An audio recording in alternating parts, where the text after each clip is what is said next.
E aí, galera? É bem provável que não exista no mundo uma pessoa que nunca tenha ouvido falar do Titanic. E não só por causa daquela grande tragédia. Na verdade, foi o filme do diretor James Cameron que acabou fazendo do Titanic o mais famoso navio naufragado de todos os tempos. Mas mais de um século se passou desde a colisão do navio com o iceberg. Então por que a lendária embarcação nunca foi trazida à superfície? Bem, vamos tentar descobrir.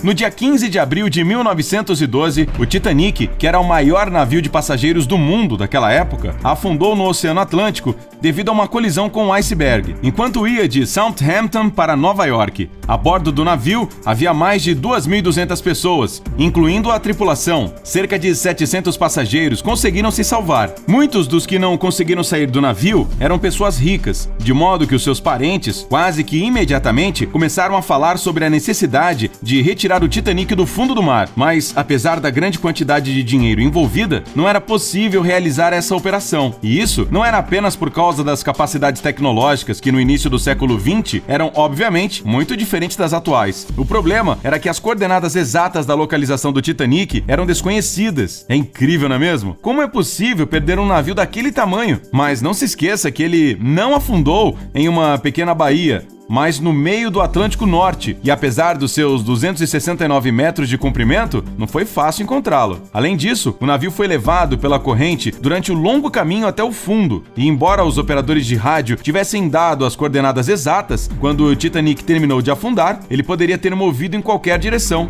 E não se esqueça também que o navio se partiu ao meio, o que dobrou a complexidade da investigação. Várias ideias foram sugeridas para recuperar o Titanic, caso ele fosse encontrado, como o uso de um submarino equipado com eletroímãs e o uso de ímãs instalados em pontões, que atraíam o casco do navio até a superfície. Mas no meio da discussão, aconteceu a Primeira e depois a Segunda Guerra Mundial, e a ideia de recuperar o Titanic foi temporariamente esquecida. Foi só em 1953 que as conversas sobre o navio afundado voltaram. Uma empresa britânica de construção de embarcações tentou mapear o fundo do oceano no local da suposta localização do Titanic, com a ajuda de ecos de explosões. Mas, novamente, a iniciativa não foi bem sucedida. Mas não vai achando aí que as pessoas queriam recuperar o enorme navio simplesmente por amor à história. Segundo os jornais, o Titanic estava transportando uma coleção de joias que valia cerca de 300 milhões de dólares. Além disso, no navio estavam os textos originais de Omar Khayyam e a múmia de uma antiga princesa egípcia. Isso sem falar que muitos dos passageiros levavam consigo suas joias pessoais a bordo. Era um verdadeiro tesouro submarino. Em 1966, o inglês Douglas Wally começou um projeto de 5 milhões de dólares para procurar o Titanic. Ele sugeria encontrar o transatlântico de algum jeito, colocá-lo em recipientes plásticos com água, passar uma corrente elétrica através deles e, assim,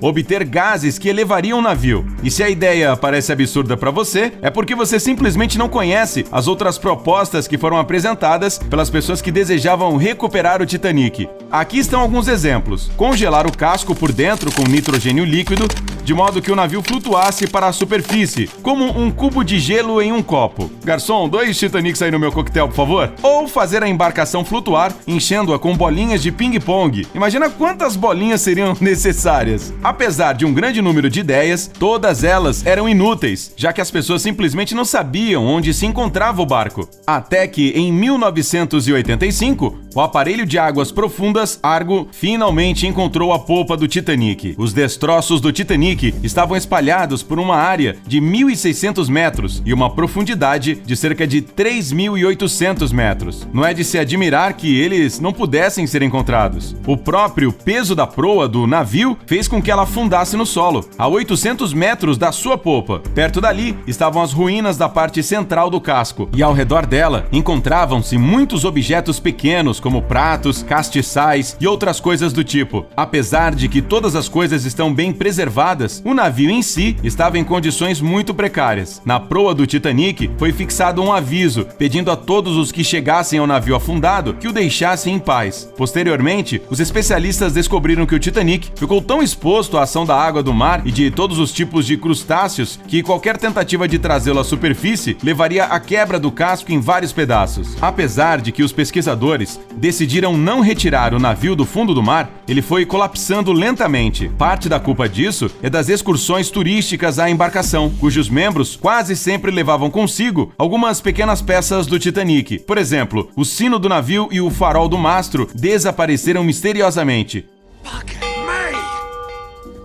E duvidamos que eles tenham sido emprestados por caranguejos. Em 2004, um acordo internacional foi assinado para proteger o local do naufrágio do Titanic, bem como os seus destroços. Mais tarde, em 2012, o navio ficou sob a proteção da Unesco e retirá-lo da água se tornou algo definitivamente impossível. Agora, o Titanic é uma herança cultural subaquática e, portanto, deve permanecer debaixo d'água. É lógico. No entanto, mesmo que isso não acontecesse, é improvável que algum dia veríamos o Titanic na superfície. Os navios se degradam rapidamente com a ação da água e das bactérias que literalmente devoram o metal. De acordo com as previsões dos cientistas, os fragmentos de um navio podem ser destruídos em 20, 30 anos. Depois de um século no fundo do mar, o lendário Titanic já está irreconhecível.